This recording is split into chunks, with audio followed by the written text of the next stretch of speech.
Introduction. The hand of eternal progress is brushing the cobwebs from the corridors of time and is again revealing to the human race the mysteries of being.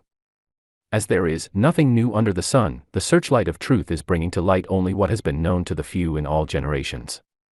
The time has now come when the few must become the many. The whole world, from the least to the greatest, must know the truth, so that man may understand the great laws that govern his life.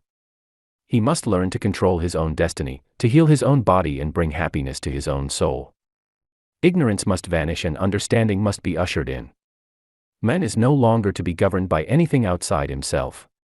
Creeds, doctrines, churches, institutions, organizations, governments are all being changed to give place to the realization of the individual.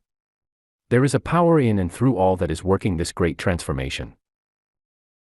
All that will not measure up to the standard must fall by its own weight, all that is in line with the truth must still prosper. The time is at hand. We are in the greatest age of all history. We are in the age of the unifying of all people and all things into the ever-present one. The temple not made with hands is now being silently builded by the emancipated souls of this planet. This little book is an attempt to explain what each soul must discover for himself, that he stands in the midst of an eternal creative power which presses itself around his own thought, and casts back to him glorified all that he thinks. If it awakens within the consciousness of one single individual the realization that the mind of the universe, which is the only mind that there is his own mind, that the creative power of this mind is his also, that the manifestation of this mind is his own individuality, that the love and power and peace of this mind is within himself, it will not be written in vain. May it then do much in simplifying and bringing to light some of the deeper mysteries and meanings of life. Ernest S. Holmes. October 1, 1918. Part 1. In the Beginning. Introductory. I am the beginning, God. Clear and expressive are these words. In the beginning, God only. No manifest universe. No system of planets. Nothing of form or life, of brute or man. God was the spirit of all that was to be, but he had not yet moved upon the waters. Then this all being moved, or began to create. Where did spirit move, upon what did it move to create, where did it get a pattern, what means or power did it employ, through what agencies did it work? In short, what is the world, ourselves included, made out of, and how did we and all else come into being? These questions correctly answered would solve the problem of being and set men free. Let us consider. The Spirit was all, there was nothing else but itself. All-inclusive, everywhere, infinite. This all-Spirit could not have had the impulse to move unless it were self-conscious, therefore the Spirit is the power that knows itself, it is accordingly all-knowing as well as all-present. Being one, undivided, whatever it knows all over instantly. We find then that the Spirit operates through self-knowing. It moves, and that inner movement must be one of infinite power, moving upon itself since it is all and with a definite purpose. The Spirit, then, moves upon itself, and makes out of itself all that is made. In other words, what we see comes from what we do not see, through some inner intelligence at work, which knows there is no power but itself. The things that are seen are not made of the things that do appear. The only possible operation of intelligence is thought, or the word. So all things were made by the word, and, without the word was not anything made that hath been made. How simple the process of creation when we understand it. The Spirit speaks in since there is nothing but the Spirit and it is all power, it has only to speak and it is done, the Word was with God and the Word was God. From the Word, then, comes forth all that appears. Each life, human or divine, each manifestation is a different kind of word coming into expression. The great fact to dwell upon is that Spirit needs nothing to help it, it is self-conscious and has all power and all ability to do whatever it wishes to accomplish. It operates simply by speaking. It is hard to get a clear concept of this great ceaseless cause, this something from which all things come. At times we get into a maze of confusion when we attempt to realize what the Spirit means. It is then that we should think of it as the great reason behind everything. Being all knowledge, it must know itself, and must know everything it creates, so it knows us and it knows everyone. Since it is all presence, we can contact anywhere and will never have to go to some particular spot to find it. As it is all-knowing and operates through the power of the Word, it knows everything we think. Just how it creates we cannot know and need not attempt to understand, for whatever this process of creation is, we find it is always an inner thought process. We should keep this in mind. The Spirit makes all things out of itself. Everything comes into being without effort, and when we exert ourselves, we are not in accord with the creative Spirit in the way in which it works. The impulse of the Spirit to move must be caused by a desire to express what it feels itself to be: beauty, form, color, life, love, and power. All things else we find in the manifest universe are attributes of the Spirit, and are caused to spring into being through the Word, because the Spirit wants to enjoy itself. We find, then, that the Word, which is the inner activity of thought, comes first in the creative series, and all else comes from the effect of the Word operating upon a universal substance. If the Word precedes all else, then the Word is what we are looking for, and when we get it we shall have what the world has sought from time immemorial. We must, if we wish to prove the power of the Spirit in our lives, look not to outside things or effects, but to the Word alone. The human eye sees and the human hand touches only that which is an effect. Unseen law controls everything, but this law also is an effect. Law did not make itself. The law is not intelligence or causation. Before there can be a law there must be something that acts, and the law is the way it acts. It is intelligence. In the beginning was the Word. This Word, or the activity of the Spirit, is the cause of the law, and the law in its place is the cause of the thing, and the thing is always an effect. That is, it did not make itself, it is a result. The Word always comes first in the creative series. The Word was with God, and the Word was God, and the Word still is God. When we realize that man is like God, and he could not be otherwise, being made out of God, we will realize that his Word also has power. If there is but one mind, then it follows that our Word, our thought, is the activity of that one mind in our consciousness. The power that holds the planets in their place is the same power that flows through men. We must place the Word where it belongs, whether it is the Word of God in the universe or the Word of men in the individual. It is always first, before all else, in the beginning. The real sequence is this: cause, Spirit, intelligence, God, the Word, the activity of intelligence, the effect, or the visible thing, whether it is a planet or a peanut. All are made out of the same thing. What we need to do is to learn how to use the Word so that all will come to see that they are creative centers within themselves. A principle that can be proven. Knowing that mind is, we have a principle that is absolute, it is exact, it is going to correspond to our thinking about it. The first great necessity is to believe this. Without belief we can do nothing. This is the reason Jesus said, "It is done unto you even as you have believed." Always it is done unto people as they believe, and there is something that does it which never fails. We must believe that our Word is formed upon and around by this creative mind. For instance, we wish to create activity in our business. We believe that our Word is law about that thing, and there is something that takes our thought and executes it for us. If we have accepted the fact that all is mind and that the thought is the thing, we shall see at once that our Word is the power behind the thing, and that it depends upon the word or thought that we are sending out. See Creative Mind and Success by the author. So plastic is mind, so receptive, that the slightest thought makes an impression upon it. People who think many kinds of thought must expect to receive a confused manifestation in their lives. If a gardener plants 1,000 kinds of seeds, he will get 1,000 kinds of plants. It is the same in mind. The Word going forth. Since this is true, everything depends upon our mental concepts. As a man thinketh in his heart, so is he. The Bible reiterates this statement, telling us many times of the creative power of thought. Jesus taught nothing else. He said, "The words which I speak unto you, they are spirit and they are life." The centurion coming to Jesus recognized the power of the word spoken by the latter. He said, "I also am one in authority," but his authority was on the physical plane, and he saw that Jesus had authority on a spiritual plane, for he said, "Speak the word only." The Bible also tells us that the word is not afar off but in our own mouth. It is neither here nor there, it is within every living soul. We must take the responsibility for our own lives. All must awake to the facts that they have absolute control over their lives, and that nothing can happen by chance. Then they will have a broader concept of God, a greater tolerance for their neighbor, and a greater realization of their own divine nature. What a relief from strenuous labor, no more struggle or strife. Be still and know that I am God, and beside me there is none other. The Spirit being all there is, we cannot conceive of anything that can hinder its working. When the Spirit has spoken, the Word becomes law, for before the law is the Word, it precedes all else. First is absolute intelligence, all power, all presence, all causation, then the movement upon itself through the power of the Word, then the word becoming law, the law producing the thing and holding it in place. So long as the word exists, the thing will exist, for since the word is all power, there is nothing beside it. I am that I am, and beside me there is none other. This I am is Spirit, God, all.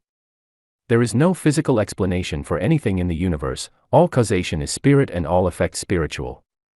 We are not living in a physical world but in a spiritual world peopled with spiritual ideas. We are now living in spirit. God, or Spirit, governs the universe through great mental laws that work out the divine will and purpose, always operating from intelligence. This intelligence is so vast, and the power so great that our human minds cannot even grasp it. All that we can hope to do is to learn something of the way in which it works, and by harmonizing ourselves with it, to so align ourselves with Spirit that our lives may be controlled by the great harmony that obtains in all the higher laws of nature, but has been very imperfectly manifested in men. This brings us to the second point of consideration. Why, and what is man? We find in the physical universe that automatic laws govern everything. For instance, the tree cannot say, I will not, because of the law that holds it in place. It grows without any volition of its own. So it is with all nature, but when we come to men we find a different manifestation of the Spirit, a being who can say, I choose. In all creation, man alone is an individual, man alone is free, and yet man alone wants, is sick, suffers, and is unhappy. Man marks the earth with ruin. Why? Because he has not found his true nature. The very thing that should free him, and eventually will do so, now limits him. God could not make an individual without making him able to think, and he cannot think without bringing upon himself the results of his thought, good or bad. This does not mean using two powers, but using the one from two standpoints. Nothing in itself is either good or bad. All things exist in mind as a potentiality. Mind is eternally acting upon thought, continually producing its own images from mind, and casting them out into manifestation. Man must be the outcome of the desire of the Spirit to make something which expresses the same life that it feels. Man is made to be a companion of the infinite, but to arrive at this exalted plane of being, he must have his freedom, and be let alone to discover his own nature, to return love to his Creator only when he chooses to do so. At the doorway, then, of man's mind this wonderful God has to wait. Behold, I stand at the door and knock. The opening must be on the part of the individual. Man lives in a mind that presses in upon him from all sides with infinite possibilities, with infinite creative power.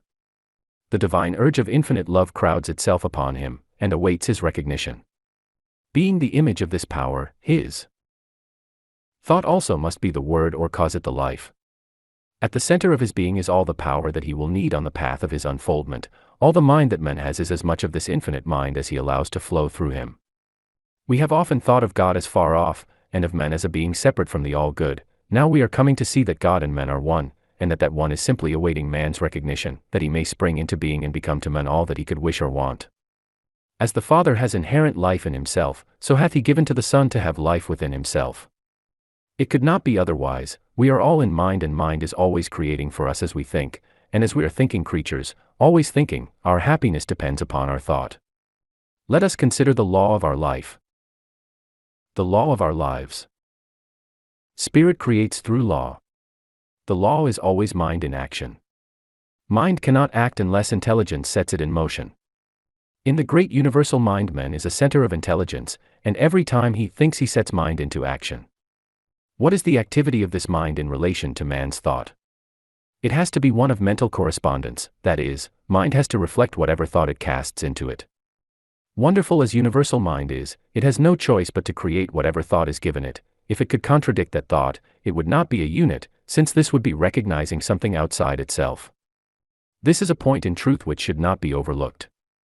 The one mind knows only its own ability to make whatever is given it. It sees no other power and never analyzes or dissects. It simply knows, and the reason why people do not understand this is that they have not realized what mind is.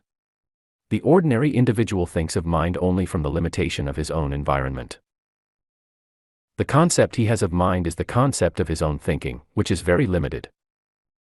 We are surrounded by an all-seeing, all-knowing mind, which is one and runs through all. The belief in the dual mind has destroyed practically all philosophies and religions of the ages, and will continue to do so until the world comes to see that there is but one. Whatever name is given it, there is but one. It is this one that creates for us, whatever we believe.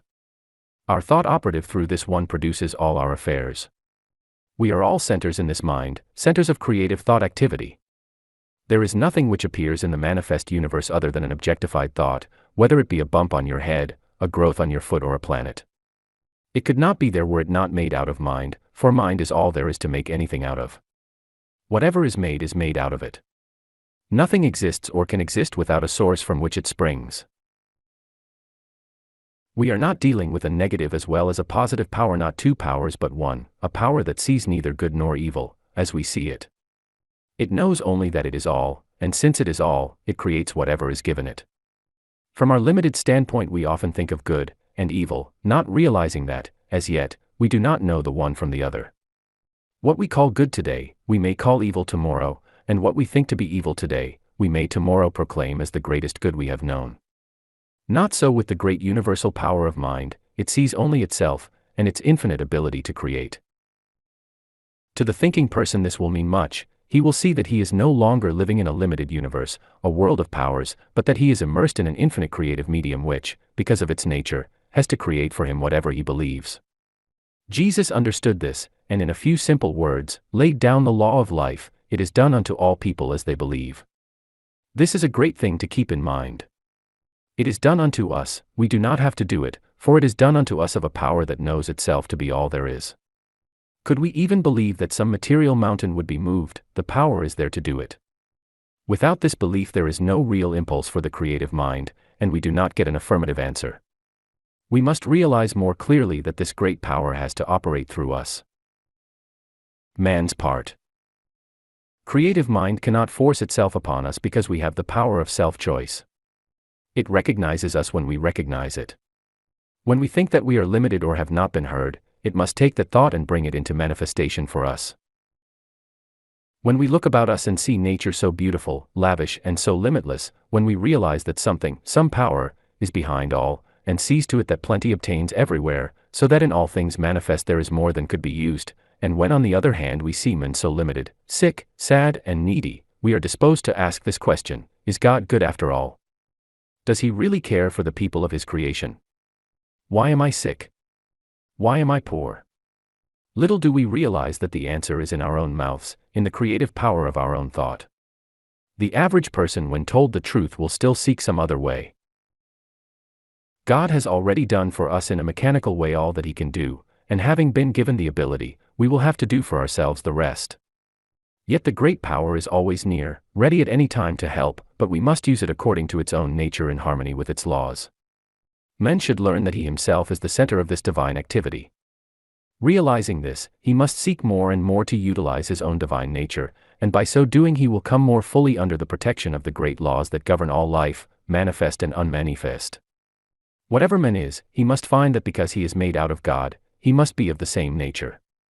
This infinite one cannot know anything outside of itself, anything that would be a contradiction of its divine nature. Man's ignorance of his real nature binds him with his own freedom, until he comes to see things as they really are, and not as they appear to be.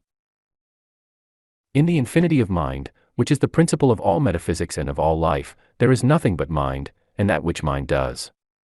That is all there is in the universe. That is all there ever was or ever will be. This mind is acted upon by our thought, and so our thought becomes the law of our lives. It is just as much a law in our individual lives as God's thought is in the larger life of the universe. For the sake of clearness, think of yourself as in this mind, think of yourself as a center in it. That is your principle. You think, and mind produces the thing. One of the big points to remember is that we do not have to create, all that we have to do is to think. Mind, the only mind that there is, creates. Few people seem to understand the nature of the law and so think that they have got to do something, even if it is only holding a thought. Thinking or knowing is what does the thing. It will make it much easier for us when we realize that we do not have to make anything, just to know that there is something back of the knowing which does the work for us. That person gets the best results who realizes that he can use this divine principle, he who can get the clearest concept of his idea, and who can rely on mind to do for him, keeping everything out of his thought that would contradict the supremacy of spirit or mind.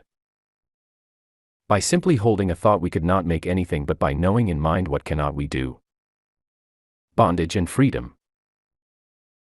Never get away from the fact that you are surrounded by such a power. it is the principle of demonstration.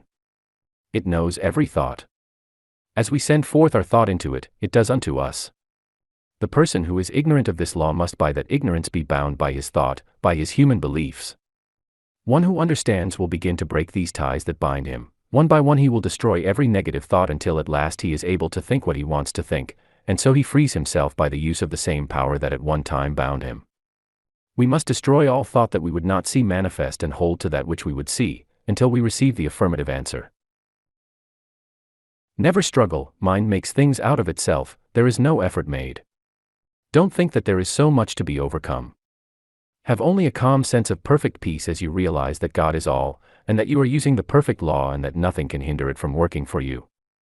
Many people are learning to do this, and no one has yet failed to demonstrate who has been steadfast, using the law in a consistent and persistent trust.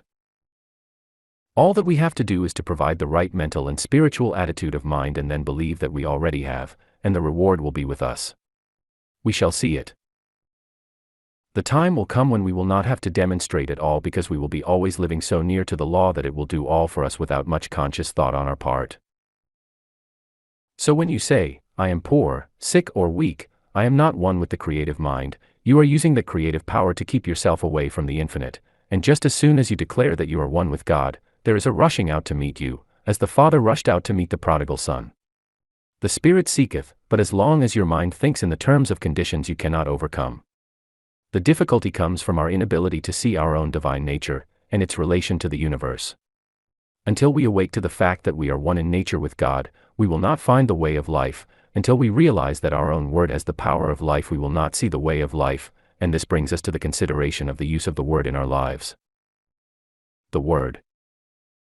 The Word was with God and the Word was God. The Word is nigh thee, even in thy own mouth that thou shouldst know it and do it. What does this mean?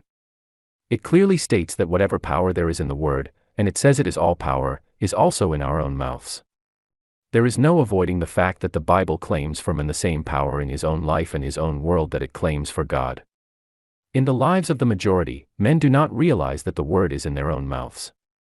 What word?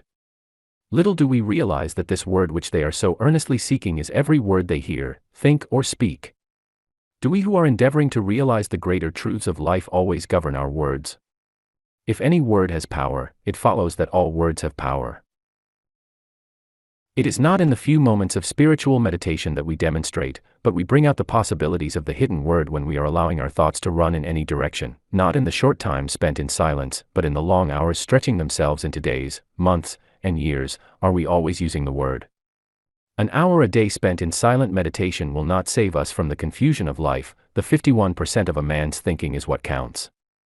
It is easy when we are alone to brave the storms of life. Surrounded by our own exalted atmosphere, we feel the strength of the infinite, we rise in spirit, we think we are experiencing the ultimate of truth, that all things are ours.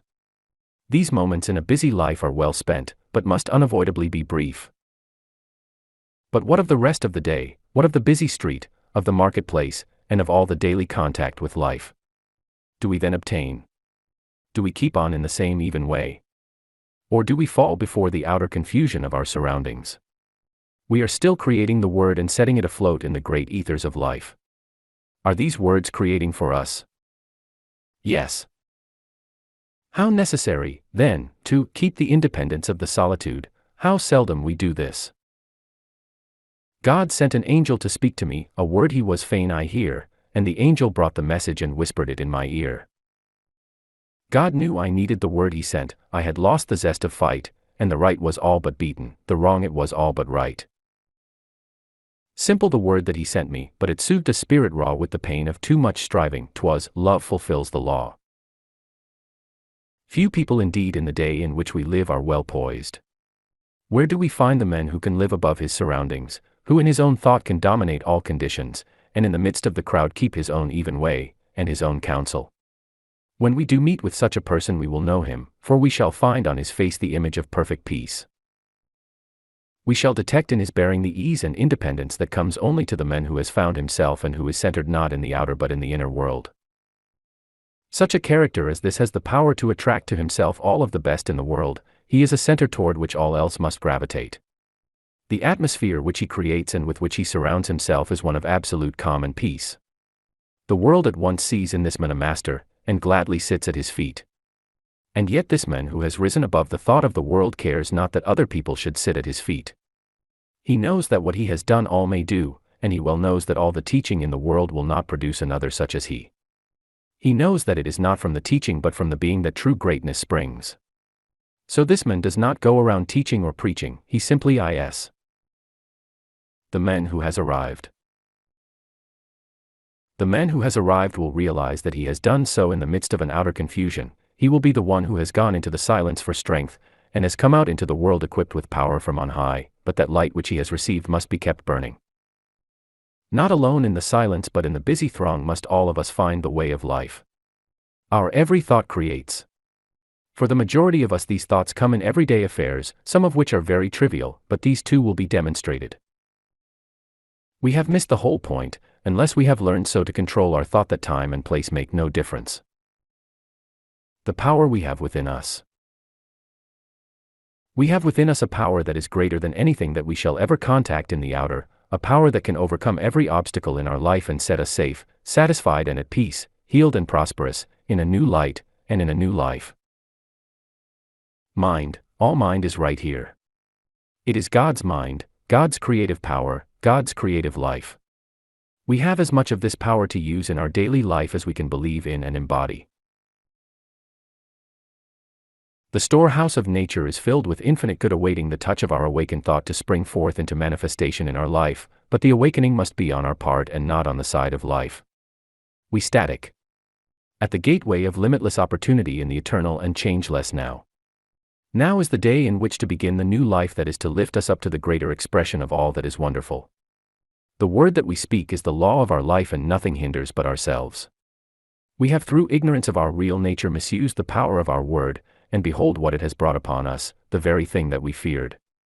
But now it shall produce a new thing, a new heaven and a new earth.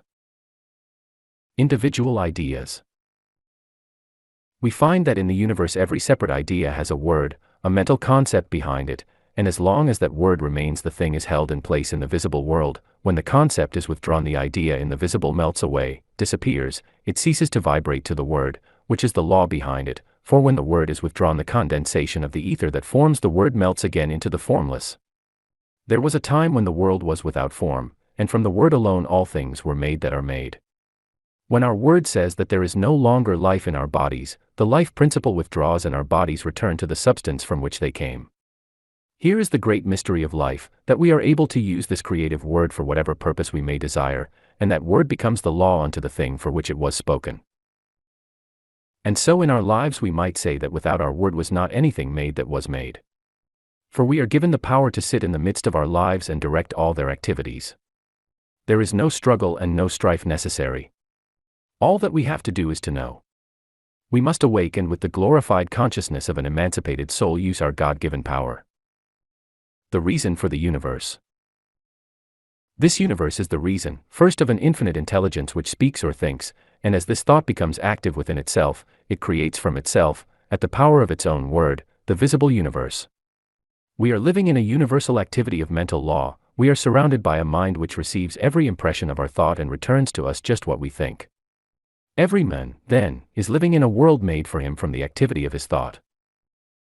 It is a self-evident proposition that mind must create out of itself, and this self being limitless, it follows that its creative power is without limit. Mind in action. Everything that we see is the result of mind in action.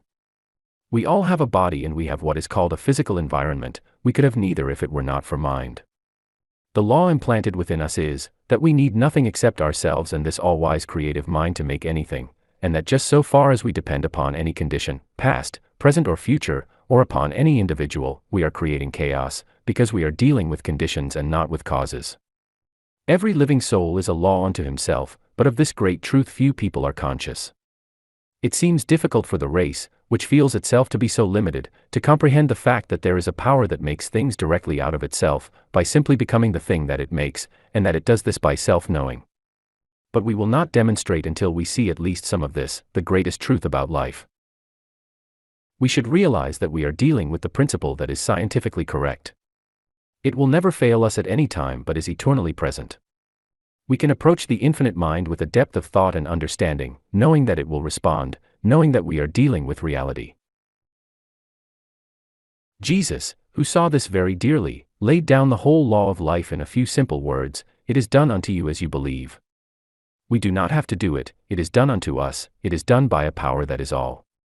Could we believe that a material mountain would be moved, it would be done unto us. But unless we do believe, there is no impulse for the creative power, and we do not receive. Life externalizes at the level of our thought. Action and reaction. There is something that casts back at us every thought that we think. "Vengeance is mine, I will repay, saith the Lord," is a statement of eternal truth and correspondences against which nothing can stand, and whatever man sets in motion in mind will be returned to him, even as he has conceived within himself and brought forth into manifestation. If we wish to transcend old thoughts, we must rise above them and think higher things. We are dealing with the law of cause and effect, and it is absolute. It receives the slightest as well as the greatest thought and at once begins to act upon it. And sometimes, even when we know this, we are surprised at the rapidity with which it works. If we have been misusing this law, we need not fail. All that we have to do is to turn from the old way and begin in the new. We will soon work up out of the old law into the new which is being established for us. When we desire only the good, the evil slips from us and returns no more. Arriving at a high consciousness. The best way to arrive at the highest consciousness is to have a great faith in the willingness and the ability of life to do all for us, by working through us. We must believe in the inherent goodness and all-powerfulness of the Spirit of Truth. And so every path leads us back to the one point, and we must learn to realize the near presence, the great reality. There, through the door of our own thought, we enter into the universal consciousness, into a complete realization of life and truth, of love and beauty, and as we sit in the silence of our own souls and listen, it will be the greatest thing that we will ever do. In that completeness we are lost, and yet we are found. This is what is meant that a man must lose his life in order to find it. We are lost to the human and found in the divine. We realize that we are one with cause. Outer suggestions. Nearly all people are controlled by outer suggestions, and not by inner realizations. Ordinarily, man thinks only what he sees others do, and hears others say. We must all learn so to control the inner life that outside things do not make an impression upon our mentalities. As we are thinking beings, and cannot help thinking, we cannot avoid making things happen to us, and what we need to do is so to control our thought processes that our thinking will not depart from the realization of that which is perfect. Man is governed by a mind which casts back to him every thought he thinks. He cannot escape from this and need not try, it would be useless. The laws of mind are simple and easy to understand. The trouble with us has been that we have laid down great obstructions, and then have tried to overcome them. Stop trying, stop struggling, begin to be calm, to trust in the higher laws of life. Even though you do not see them, they are still there. Did you ever see the law that causes a plant to grow? Of course you did not, and yet you believe in this hidden law of growth. Why do you believe? Simply because every year, out of the seed time comes a harvest. Shall we not have as great faith in the higher laws of being? To those souls who have dared to believe has come as definite an answer as came to those who believed in receiving a harvest from the planted seed. This law is, and if we would see results we must use it, that is, we must provide the mental receptivity that will prepare us to accept the gift when the Spirit makes it. This receiving is a mental process, a process in which we lose all sense of limitation. If you wish to demonstrate prosperity, begin to think and talk about it, and to see it everywhere. Do nothing that contradicts this thought either mentally or physically. The world is full of good, take it and forget all else. Rise above depression and be glad that you are saved from adversity. The human mind needs to be cleansed from the morbid thoughts that bind through its false beliefs. No living soul can demonstrate two things at the same time, if one contradicts the other. There is no way except to let go of all that you do not wish to come into your experience, and, in mind, take all that you do wish. See, hear, talk about, and read only what you wish, and never again let a negative thought come into your mind. God knows good only, and when we are in line with good He knows us. When we are out of harmony with good, we say, God has forgotten us. On the one hand, we have an infinite intelligence which has brought us up to where we are today, and having done all that it can for us now lets us alone to discover our own nature. On the other hand, we have the infinite law which is an activity of God, and we can use it for what we will, only with this provision, that, in so far as we use it for the good of all, are we protected. The law obtains through all nature that as a man sows, so must he reap. Now the Father has brought us to where we can understand life, and we must go as we choose. If we are in harmony with the great forward movement of the Spirit, there is nothing that can hinder our advancement. If we oppose it, somewhere along our pathway it will crush us. As with individuals so with nations, in so far as they work with a right spirit they prosper. When they begin to fail in the use of this law they begin to fall. He who understands will take the position of one who wishes to work in union with the power of good, and to such an one will come all the power that he can conceive of and believe in. His word becomes an expression as the very word of God, and he must realize it to be all-powerful. So the one who is truly united with good will wish to express only the truth for all, and in doing so he is working along the lines of the unfoldment of the Spirit, and though he may seem to fail, from the ordinary standpoint, yet his success is assured, for he is at one with the only ultimate power before which, in time, all else must fall. The use of the greater consciousness. In practice, the emancipated soul must always realize that he is in union with the Father. What the Father does, he can do in his own life. What God is, he can become. His word must be spoken with absolute authority. He must know, there should be no uncertainty. The word is the only power, everything must come from it, and nothing can stand against it. It is the great weapon which he is to use against all evil and for all good.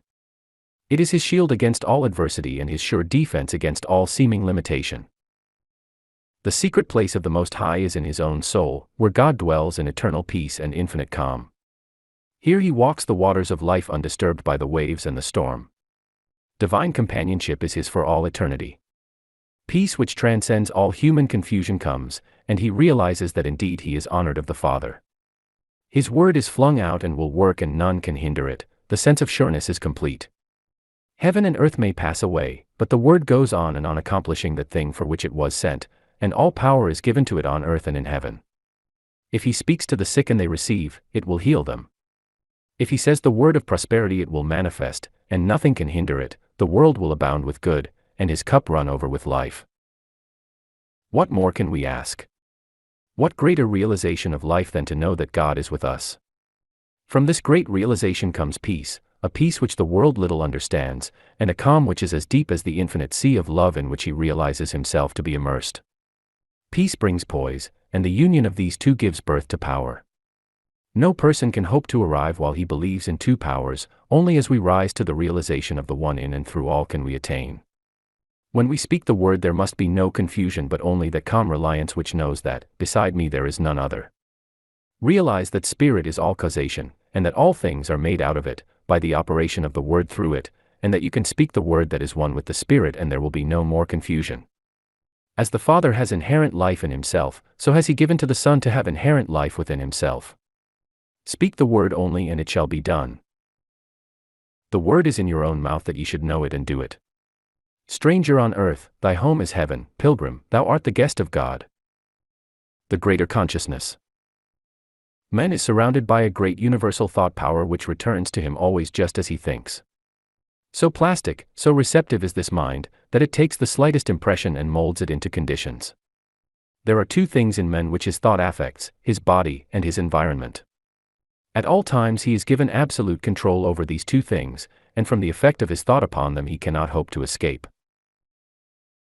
At first, being ignorant of this fact, he binds himself by a misuse of the laws of his being, but as he begins to see that he himself is responsible for all that comes to him on the path of life, he begins to control his thought, which in its turn acts on the universal substance to create for him a new world.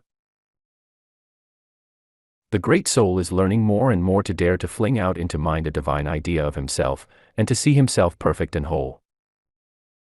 If he has a divine thought he will get a divine thing, if he has a human thought he will get a human thing, he will receive whatever his innermost thought embodies. And so we find in the Bible twice repeated these words, to the pure thou wilt show thyself pure and to the froward thou wilt show thyself froward. It is done unto all as they believe. We often wonder why it is that we are not making better demonstrations. We look about and observe that some are getting wonderful results, they are speaking the word and people are being healed. We see others struggling along with the word, and nothing seems to happen, and when we inquire into the reason for all this we find it to be very plain indeed.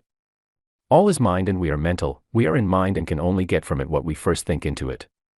We must not only think but we must know. We have to provide within ourselves a mental and spiritual likeness for the thing desired. The reason why so few succeed, then, must be because they have not mentally really believed to the exclusion of all that would deny the thing which they believe in. And the reason why others do succeed must also be because they have absolutely believed and allowed real power to flow through and out into expression. They must have a real concept of life. Hold an object in front of a mirror and it will image in the mirror the exact size of the object. Hold a thought in mind and it will image in matter the exact likeness of the thought. Let us take this image which we hold before a mirror and change it ever so slightly, and there will be a corresponding change in the reflection. It is just the same in the mental world. Whatever is imaged is brought forth from mind into manifestation. We must not deny that which we affirm. We must reason only from that cause which is spiritual and mental and weed out all thought that would deny its power in our lives. There seems to be something in the race thought that says man is poor, man is limited, that there is a lack of opportunity, that times are hard, that prices are high, that nobody wants what I have to offer. No person succeeds who speaks these ideas. When we express ourselves in this way, we are using a destructive power. All such thoughts must go, and we must all realize that we are an active center in the only power there is. We must get the perfect vision, the perfect conception. We must enlarge our thought until it realizes all good, and then we must swing right out and use this almighty power for definite purposes. We should daily feel a deeper union with life, a greater sense of that indwelling God, the God of the everywhere, within us. When we speak into this mind, we have sown the seed of thought in the absolute and may rest in peace. We do not have to make haste, because it is done unto all as they believe. In that day that they shall call upon me, I will answer. People will often ask, what is the best method for demonstration? There is but one answer to that question. The word is the only possible method of demonstrating anything, the word really felt and embodied in our thought. Then the word becomes flesh and dwells among us, and we behold and experience it. We will ask for no other way when we understand this. The person who does not understand these laws will be likely to say that this is presumptuous, that it is even sacrilegious, but this comes only from a lack of understanding of the fact that all is governed by law, and that all law is impersonal and universal. We have just as much right to use spiritual law as to use so-called physical laws. Strictly speaking, there is no such a thing as a physical law, as all things are spiritual and all law is a law of the activity of the spirit. The greatest use of these laws will always come to that soul who is the most deeply spiritual, as such an one comes the nearest to using law as God uses it. So to the really great soul there must come a very close relationship with the invisible God. This relationship cannot be expressed in words but only in inner feeling which transcends the power of words to express. God must become the great reality, not simply as the principle of life, but more as the great mind which knows, and which at all times understands and responds. To say that God does not understand our desires would be to rob the divine mind of all consciousness and place God lower in the scale of being than we ourselves are. On the other hand, we must be careful not to believe that God thinks evil and understands that which is not perfect, as then we would have an imperfect being for the first cause. We should more and more learn to think of things in the absolute, that is, to think of things as not limited by conditions. Realize at all times that the Spirit makes things out of itself, and needs no beginning except its own self-recognition.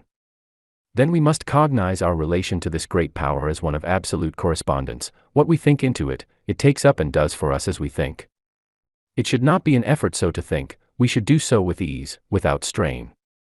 The law must return to us, we have no responsibility except to provide the proper channel. It can return only in the exact way that we think. If we think struggle is the reality, we shall gain our demonstration, but struggle will have to be the result. There is a law of reflection between mind and the one who thinks, and it is not only what a man thinks but also how he thinks that shall be done unto him. If you believe absolutely that you can do a certain thing, the way will always be opened for you to do it. If also you believe that time will have to elapse, then you are making that a law, and time will have to elapse. If on the other hand you believe that mind knows just how and never makes mistakes, but lets it be done unto you, then it will be done. Confusion brings more confusion, peace begets more peace. We cannot imagine the Great Spirit hurrying or worrying, fretting, or trying to make anything happen. The only reason we worry and fret is because we have thought there was some other power which could bring confusion. Such is not the case. There is but one, and we are always using that one but using it according to our belief. This is our divine birthright, nothing hinders but ourselves. Remember that since all is mind, you cannot demonstrate beyond your ability to comprehend mentally, that is, beyond your ability to know. about a certain thing. For instance, suppose you wish to heal someone who is sick. Your ability to do this will depend entirely upon your ability to see perfection mentally, coupled also with the realization that your word destroys everything unlike itself. If you try to see perfection for a few minutes only, it will never heal. Your thought goes on at all times, and in the moments when you least realize it, conditions are being molded for you. It is not enough to declare consciously for the truth. The truth must be lived or no good results will be forthcoming. The perfect universe. The one who desires to heal must stop seeing, reading about, discussing, or listening to conversation about sickness. There is no other way under the sun except as we let go of that which we do not desire, and take that which we wish to have. There is too much of this deceiving ourselves into thinking that we can do two ways at once. We may deceive ourselves and possibly other people, but the law remains the same, a law of mental correspondences, and nothing else. We cannot go beyond our ability to realize the truth. Water rises only to its own level. In our patience as well as in ourselves and our environment we will reflect what we are, not at our best in the few moments of silence, but in the long run of ordinary life and thought. To acquire the larger consciousness is no easy task. All that we have believed in which contradicts the perfect whole must be dropped from our thought, and we must come to realize that we are now living in a perfect universe, peopled with perfect spiritual beings, each of which, coupled with the great divinity, is complete within himself. We must see that we are one in the Great One. And then we will not separate or divide, but unite and add to, until in time we will find that we are living in an entirely different world from that in which we had once thought we were living. Of course this will meet with much opposition from those unenlightened souls whom we must contact in the world. But what of that? Remember, the great man is the one who can keep in the crowd the calm, even thought, the deep, divine reliance on principle. And more, this is the only way to help or to save the world. In time all people will come to the same understanding. You are lifting up the standard of life, and those who are ready will follow. You have no responsibility to save the world except by exemplifying the truth. The world must save itself. All are alike, there is no difference between one person and another. Come to see all as a divine idea, stop all negative thought, think only about what you want, and never about what you do not want, as that would cause a false creation. Too much cannot be said about the fact that all are dealing with only one power, making and unmaking for man through the creative power of his own thought. If there is something in your life that you do not want there, stop fighting it, forget it. About struggle karma. There is too much struggle coming into the metaphysical thought. Often we hear some seeker after truth say, I have a big fight ahead. O foolish and untaught, how can you hope to enter in? The kingdom comes not from without, but from within, always. Stop all struggle and wait upon the sure principle that creates whatever it wills because there is nothing to oppose it. As long as we think that opposition exists we are blocking the way for the clearer vision. Those that take up the sword must perish by it, not because God is a jealous God, but because that is the way the law must work. Cause and effect must obtain everywhere. Do not even fuss about your karma. Too often we hear people say, this is my karma. This may be true enough, but how many people know what they mean when they use the word karma? Do you realize that your karma is nothing but your false thinking, and that the only way to escape it is to think the truth, and that brings in the higher law? When the greater comes in the lesser leaves because there is no longer anything to give life to it. The past is gone when we learn to forgive and to forget. This erases from mind all that is held against us, and even our sins are remembered no more against us forever. Fate is in our own hands, and when we will rise to that pure atmosphere where we see things in their completeness, and know that an all-wise power is behind it all, we will see that the infinite mind could wish for us only that which expresses itself in limitless terms. The whole trouble has been that we reason as men and not as gods. I say ye are gods and every one of you sons of the Most High. The great law of life is thinking and becoming, and when we think from the lofty heights of the spirit we will become great, and not until then. Do not try to convince anyone of the truth, that will bring confusion. Truth is, just as much as God is, and the whole world is coming gradually into the realization of it. Keep the truth within your own soul, lift your own self above the confusion of life, and then people will believe. So all our thought is to be created in the realization of the one becoming the many, without struggle, without fear, stripped of all that denies the truth.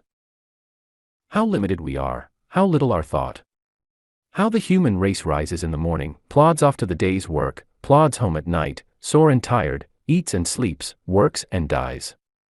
As has been said of man works hard to get money to buy food to get strength to work hard to get money to buy food to get strength to work hard to get money, etc.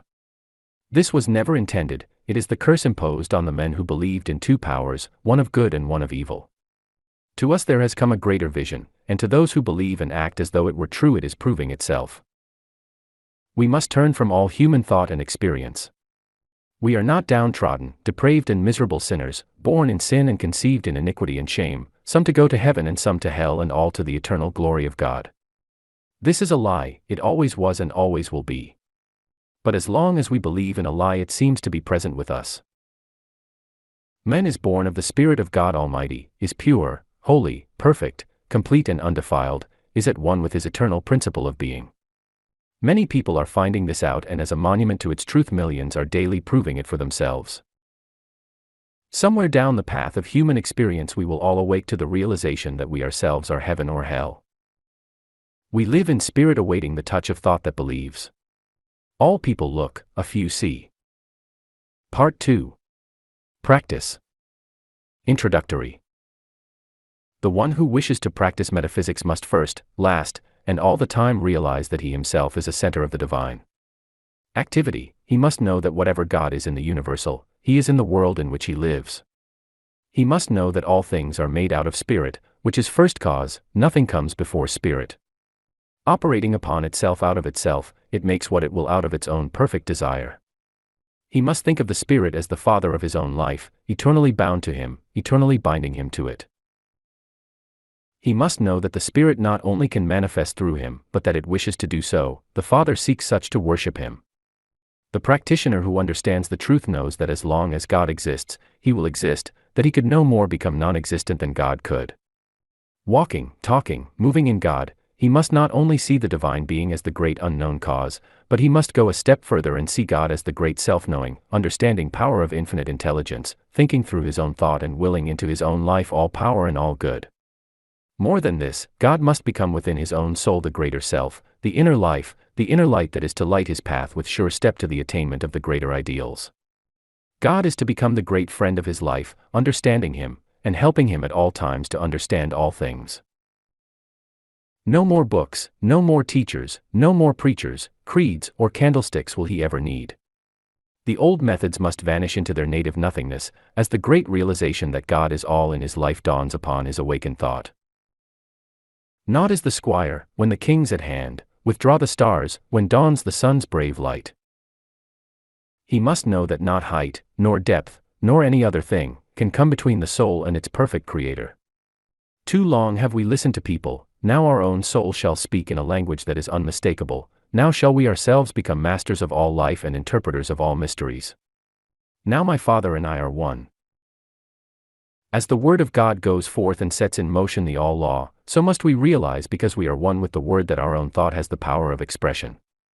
The one who wishes to heal must come to see all evil as impersonal, fastening it to no one, but realizing that it is simply false thought. The healer knows that the word which he is to speak will destroy this false impression, and by erasing it, it will vanish. There should be absolutely no sense of responsibility beyond speaking the word in positive faith, knowing. All struggle belongs to the old order. In the new peace takes the place of confusion, faith answers the cry of doubt and fear, and the word is supreme. We must know that our word is law, and cannot be set aside by the false thought of the world. Every time that we state a truth, we must know that that truth destroys all that is unlike itself and frees the thought of the one whom we wish to help and to heal. This word must become the new law which frees. People are sick because they think sickness and will be healed only when they turn from this kind of thought and begin to think in terms of health. The same power used in two ways. There is only one power, but we use it in two ways, either to destroy or to save. The blessing and the curse are one and the same thing, the power of mind used either affirmatively or negatively, the word used in fear and doubt or in faith and assurance. You do not have to understand material philosophy or be learned in the books of the human race. All these things may be good in their place, but to one who understands the greater laws of life they are as simple babblings. An infant crying in the night, an infant crying for the light. And with no language but a cry. We no longer cry, we know.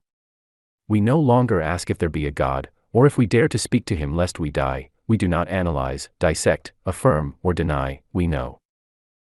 We trust our own word because first we know in whom we have believed. The sooner the one who is striving to attain will realize that truth must become revealed through his own soul, and not that of another, the sooner he will attain. We must then become immune from the race suggestion of an hypnotic power that sets itself up as an authority.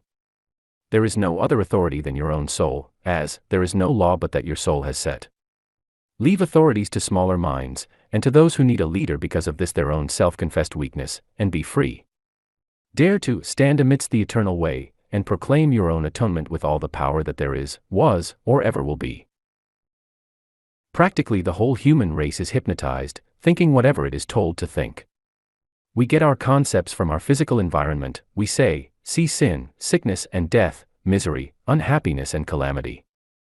And this concept we are giving to the creative, impersonal mind, and so we are making a law for ourselves that will produce what we believe in. Do we really know what law means? It means that which will exact the utmost farthing from our thought. Like produces like, attracts like, creates like. If we could see our thought and take a picture of it and of our conditions, we would see no difference between the two, for they are really but the inside and the outside of the same thing. We cannot make affirmations for 15 minutes a day and spend the rest of our time denying the thing which we have affirmed, and affirming the thing which we have denied, and obtain the results which we seek. We send out the word and it sets the power in motion, then we think the opposite thing which neutralizes the first word, and zero is the result. We cannot demonstrate one iota beyond our mental ability to conceive and steadfastly to embody. Infinite as creative power is, receptive and quick as it is, it can only become to us what we first think into it. God can do for us only what he can do through us. Dare to say, behold I am he. Great men have come and gone, and behold a greater now stands here where I stand, and I am that one. The world will laugh and perhaps scorn. The Christian world will hold up its hands in holy horror, lest you blaspheme, the unchristian world will smile knowingly. Neither the one nor the other will understand, but the understanding of either counts for nothing. You are now free, and your freedom will yet save the world from itself. The great soul finds within himself the divine companionship which he needs. He finds within himself the peace which passeth all understanding, and the power to do all things. All power. He speaks, his word is law, and it is done unto him of all the power there is. His word knows itself to be the law of life unto all for whom it is spoken and who receive it. Healing the sick. We shall be called upon to heal all manner of disease, to comfort the sorrowing and to bring peace to the distressed. First we must heal ourselves. When we are healing others we are also healing ourselves. A healer's work takes place within himself. This idea of sending out thought and holding thought is all a mistake. Think, come into being not only by taking thought but by knowing that the word is infinite. This word is in your own mouth, and there alone can it be spoken. Here your responsibility begins and here it ends, in your own mouth. You must feel no responsibility for the recovery of your patient, for it brings confusion and disturbance to be always wondering if it is working. It must work, if you have the sure faith, and your patient is receptive. You are dealing with the same power that said, "Let there be light," and there was light. If your patient is suffering from a belief that he is dying of some dread disease, you must know that when you speak the word it will destroy this false belief and set him free. There must be no doubt about the power in the word which you speak. It should be said in perfect calm, in peace, and with absolute faith that it will work. This word then establishes the law of life unto the patient, it casts out all fear, it destroys all false sense of a material life and realizes that all is an expression of a perfect God, and so leaves nothing that can sin, be sick, suffer or die. When you are as sure of this as that Vaughn breathe, when you truly know within yourself, your patient will be healed, provided he also believes. If he does not believe it is not your fault, and you will have done for him all that can be done. Denials. Some people teach the use of denials. This must be settled by each individual for himself. Here and at all times we must settle every question from within and not from without. No living soul can say how another should or should not work. Beware of the danger of a self-appointed authority. This danger is as apt to come into new thought as it was in the old. No one is your authority on anything. Let us look into the philosophy of denials. We find that many people teach and practice them, and we do not wish in any way to criticize them. Their reasoning is this: all disease is an image of thought held in mind until it appears in the body. It is true that without the ability to think, man could not be sick. If he thinks a sick thought, it will make him sick. When he changes his thought and thinks health, he is healed.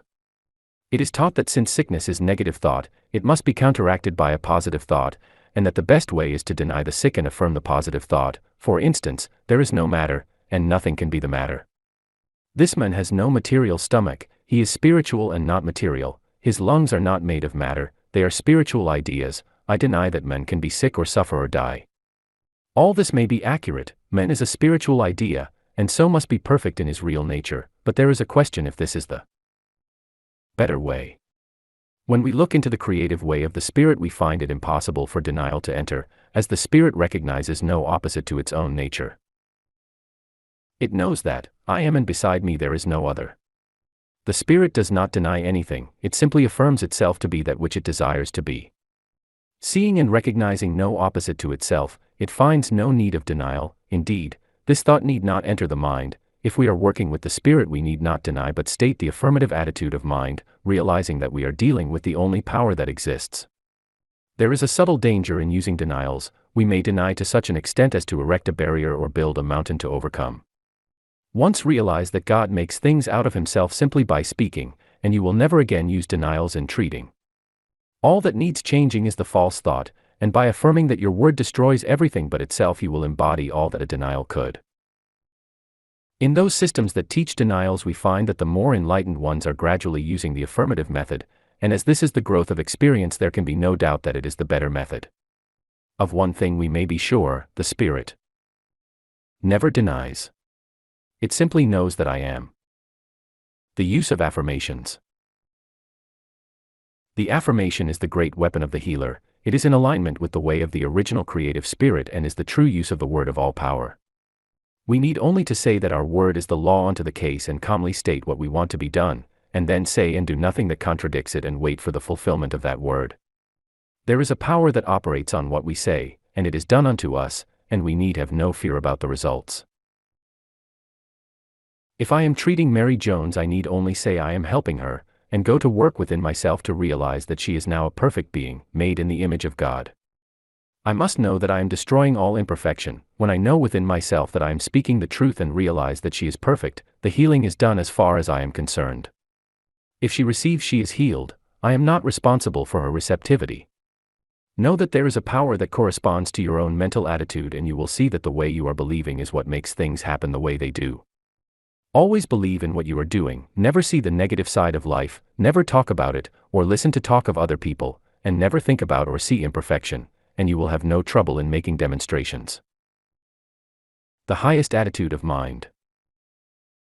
The highest attitude of mind, from which all else springs, is one of perfect calm and absolute trust in the Spirit. The one who can with perfect confidence look into the future and with perfect ease of mind rest in the present, and who never looks backward, but who has learned to be still in his own soul and wait upon the Spirit, he is the one who will the most completely demonstrate the supremacy of spiritual thought over all so-called material resistance. Be still and know that I am God. Non-resistance.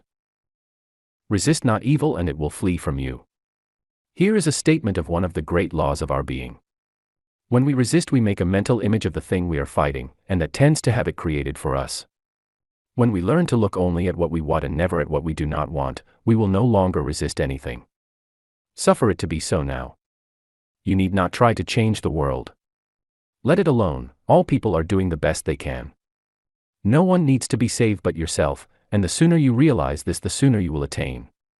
Get over that holier than thou attitude.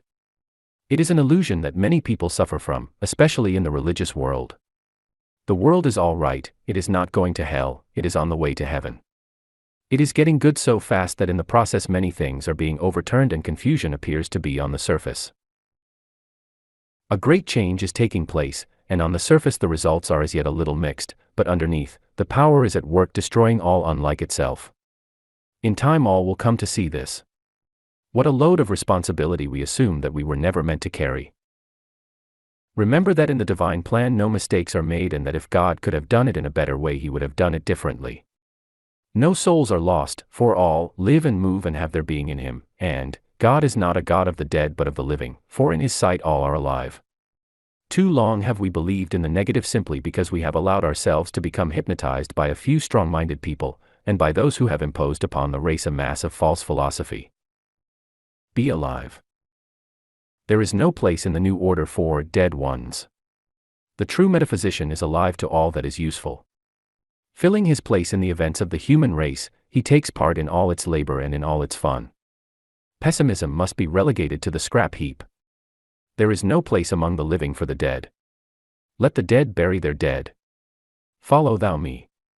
Do not hesitate to enter into the game of life, but do so with a zest and an enthusiasm that overflows with life.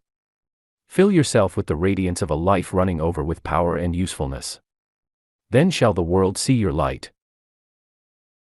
People in the new thought above all others should enter into the business world, into educational vocations, into politics, into every walk of life, and there prove before a waiting world, tired of itself, that a man's a man, with this difference, not a son of man but a son of God.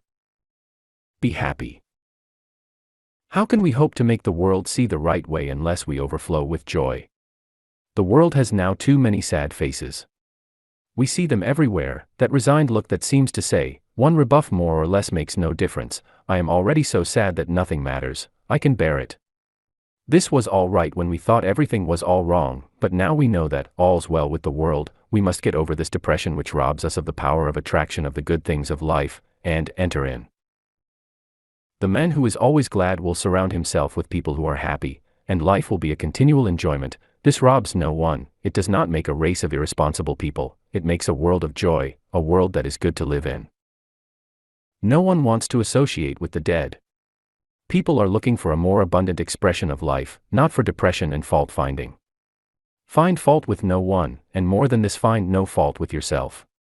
Get over the thought of condemning people and things. People and things are all right, let them alone and enjoy life. Your very atmosphere will cheer and uplift the people who contact you, and a new life will enter into them. Overflow. As it's given me to perceive, I most certainly believe when a man's glad plumb through, God's pleased with him same's you. Live in the present. Life is for us today. There will be no change for tomorrow unless we do the changing today. Today we are setting in motion the power of tomorrow. Today is God's day, and we must extract from it what of life we are to live. Tomorrow in the divine course of events will care for itself. The soul that learns to live in the great gladness of today will never weary of life but will find that he is living in an eternal here and now. Now, all good is his, now, all life, truth and love are his, now, he has entered in, and the good things of life are his today. Lord, for tomorrow and its needs I do not pray, make me to do thy will just for today. Let your soul sing today, and the song that comes tomorrow will be all the sweeter, will ring out over the vistas of time with an unmistakable clearness. Here is a soul who knows himself and has found life within himself, who has met God today. No more waiting, no more longing, no more weary roads to travel. He has arrived.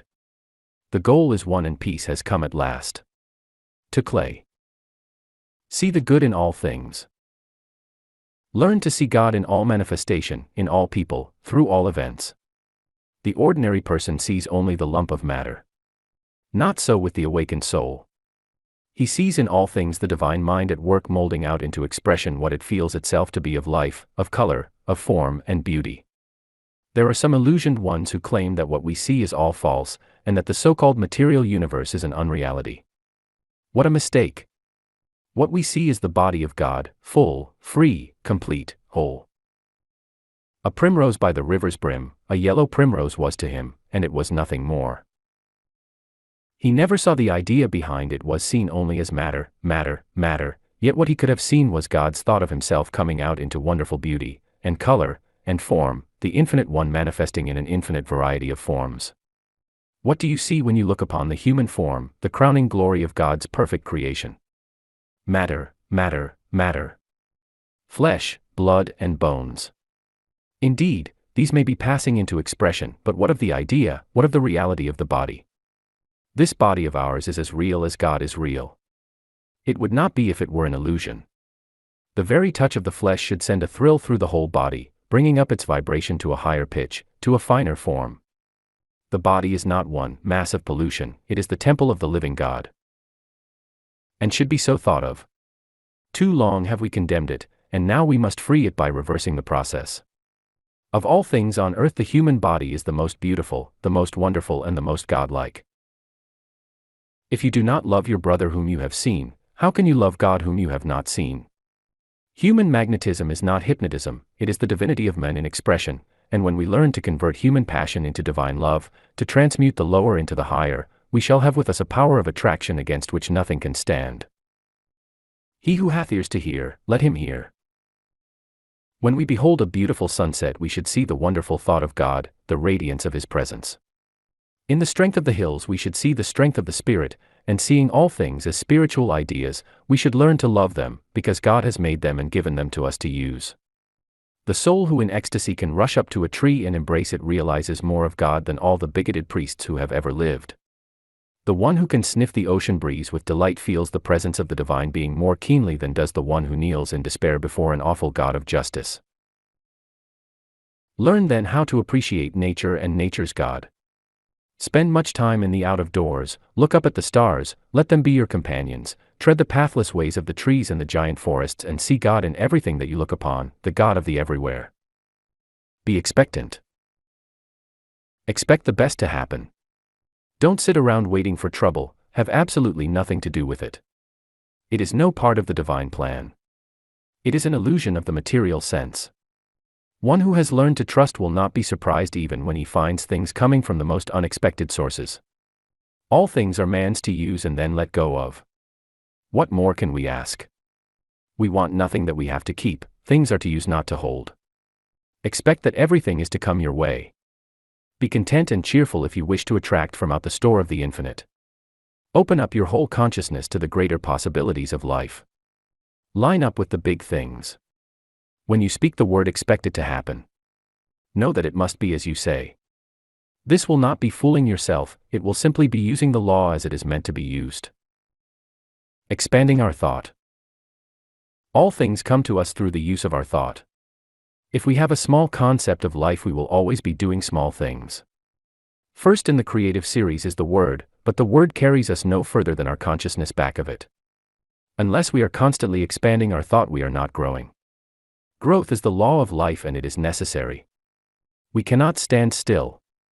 If you want to do a new thing, get a new thought and then you will have the power of attraction which has the possibility of drawing to you the circumstances which will make for the fulfillment of your desires.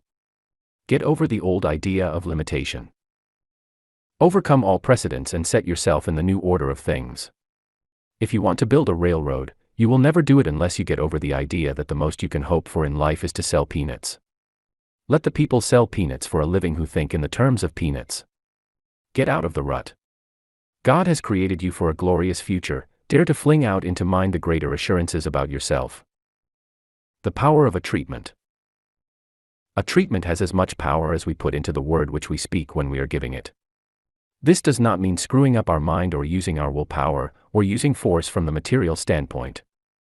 It means simply knowing that what we say will be done unto us of a power which can do anything that is given it to do. We must know that our word breaks down every material law and sets the patient free to express God. We must know that the word would endure even though all else should fail. Heaven and earth will pass away, but my word will accomplish. In calm confidence and perfect faith, speak and wait upon the perfect law. Get that mental attitude that never wavers. Be sure and it will be done. Repeating the treatment. One treatment would heal anything if it were not for the fact that people are constantly receiving false suggestions from the outer life. As it now stands, we should treat until we get results, always expecting that it will happen at once. Every treatment should be complete, and at the close we should always realize that it is done. The word spoken once from the mind that knows is immediately taken up by the mind in which we live, and this mind begins to create around the word, which is the seed, the thing thought of. We must speak that word with authority. There can be no wondering if it is going to work. When we plant a seed in the ground and water and care for it, we never doubt but a plant will spring into being. So it is with the word. It is acted upon by some power which we do not see, but that the power is there is no doubt, since all who go about it get results. As Thomas Edison says of electricity, it is, use it, so we say of mind, it is, use it. Always remember that your every thought is the way that you are treating, since it is the way that you are thinking. Impersonal healing. The very presence of one that understands the truth will have a great power of healing. The reason for this is that we are all in mind, and we have with us at all times our thought, and since all manifestation is the result of mind in action, and we're thinking beings and are always causing mind to act, the very presence of our thought will have some power to act upon whatever we are thinking about. We are dealing with a power which in itself is limitless. We limit it, and so it cannot become to us the bigger thing. Of itself the power is the same that made the worlds, and it cannot realize any sense of limitation. They could not enter in because of their unbelief and because they limited the Holy One of Israel. Stop limiting things.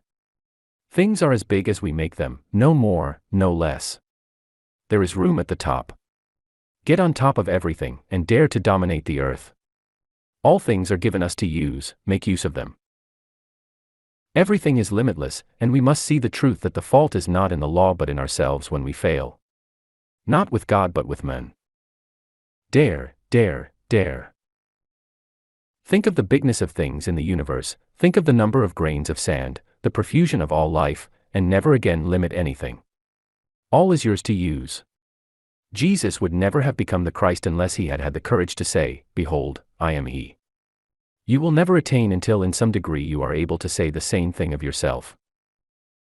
We must learn to reach out and take what is meant for us, the greater life, the all-good. People say, "Yes, but how do you do it?" Simply know that God makes things out of himself by speaking the word, and that in your own life you can do the same. All people can think, and all people can speak, at least mentally. This is all that you need to begin on. The word is at the center of all creation and is first cause, the starting point of all that you see.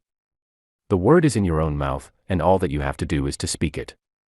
The trouble is that we are speaking the word, and in the next breath we are denying its power by seeing something that contradicts it. If the word is the way that God creates, it is the right way. If it works for God, shall it not work for us? As yet our word is more or less imperfect, but more and more it will become perfect, and so the outer condition will be brought up to the inner word. All words have as much power as we put into them when we speak. The word is already in our own mouths.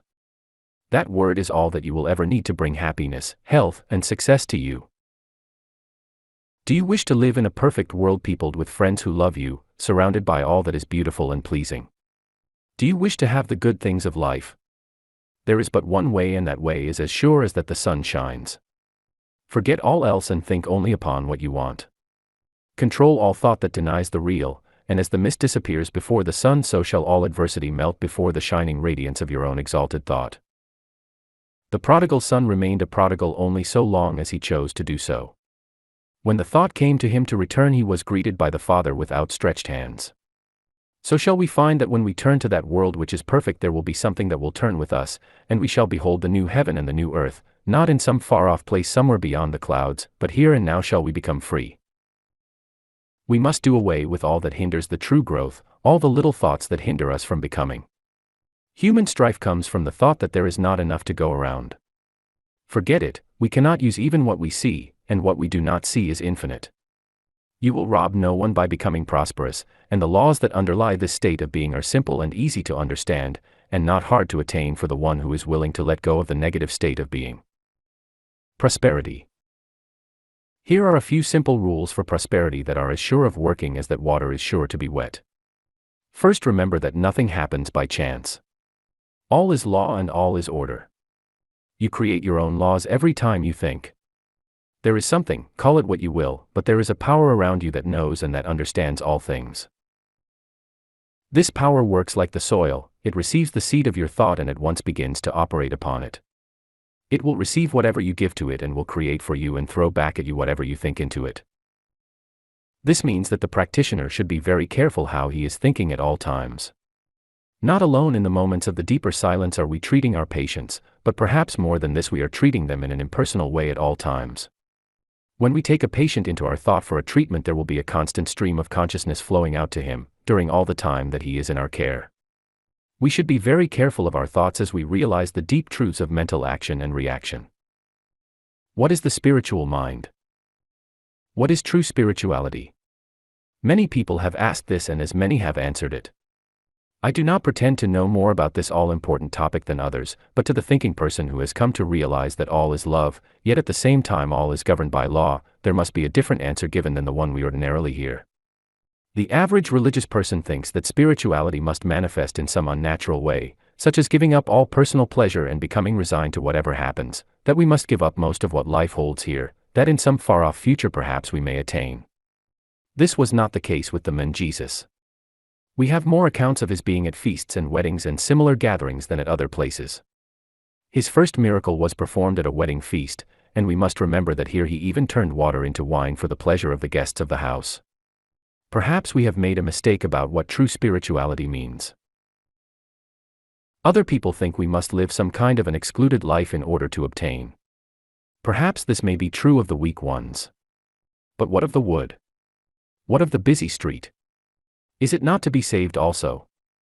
Jesus spent much time with the common people as well as with the rich. And it is certain that he also spent much time alone with the Spirit. What is the Spirit, anyway? We all answer, why of course, it is God. Where is the Spirit? It is present at all times and in all places. True spirituality must simply mean coming to realize the presence of this Spirit. It must be coming to rely upon it more than anything else. The one then who is the most spiritual is simply the one who relies the most, that is all. No matter where he is, he must rely, he must trust, he must believe. We do not have to give up anything but negative thought and act. We do not want to do anything that contradicts the forward march of the unfoldment of the Spirit, so all that we think and do must be in line with that which is right. But who shall say what is and what is not right? Remember this forever, only your own soul shall say what is right and what is wrong. To thine own self be true, and it shall follow as the night the day, thou canst not then be false to any man. Look to no one for guidance. This is the blind leading the blind. The Almighty has put the truth into your own soul, look there and there alone for it. Many people seem to think that for a man to look spiritual he must have no color in his face, have some kind of faraway truth, he must be peculiar either in looks, or in the way he dresses. To one who knows the truth, both praise and blame sound alike, but from the human standpoint at least a person cannot help being amused at the way in which the world judges true spirituality. My idea of true spirituality is that a man should live a perfectly normal life, entering into and enjoying all in life that is clean and good. He should place himself absolutely under the divine guidance. Other than this he will seem just like other people, neither better nor worse. Get over all kinds of unnatural thought and remember that all is good. Neither criticize nor condemn people or things. You are spiritual in so far as you trust in the Spirit, at all times, in all places, under all conditions. In order to do this you do not have to seclude yourself from the world. To do so is an open confession of your own weakness and lack. There are moments when it is best to be alone with the power. From these moments we gather strength. To keep that strength to ourselves is pure selfishness. Walk, talk, live with the human race, hand in hand with all people and unified with all events, live and love and learn. Be natural and normal. If you seek to enter some other way it must all be done over again, for no one lives or dies unto himself but unto all people. The Church of God.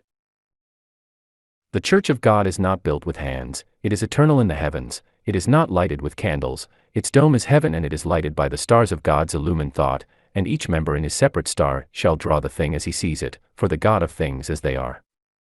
Here all people recognize the God within their own souls and ask for and see no other God.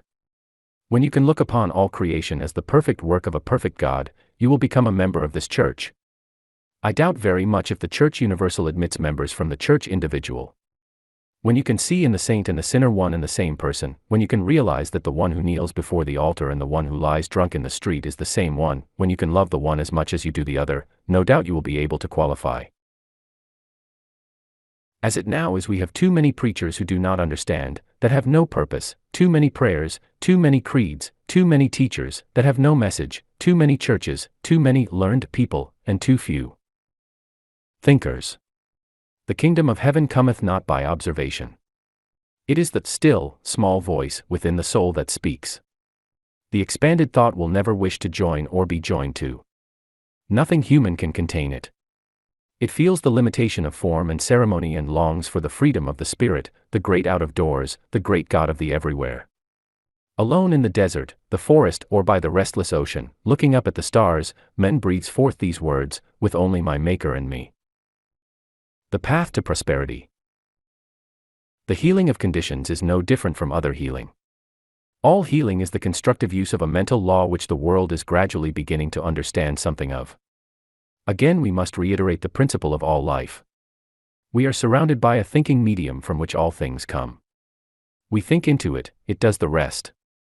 Since we are thinking beings and cannot stop thinking, and since creative mind receives our thought and cannot stop creating, it must always be making something for us.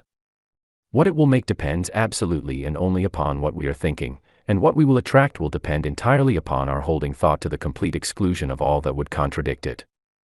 It is not enough that we should sit down and say, I am one with infinite life. This must mean more than mere words, it must be felt, it must become an embodiment of a positive mental attitude. It is not claiming something to be true which is going to happen, it is not sending out an aspiration, or a desire, or a supplication, or a prayer, it must be the embodiment of that which knows that. Now it is. This is more than holding a thought.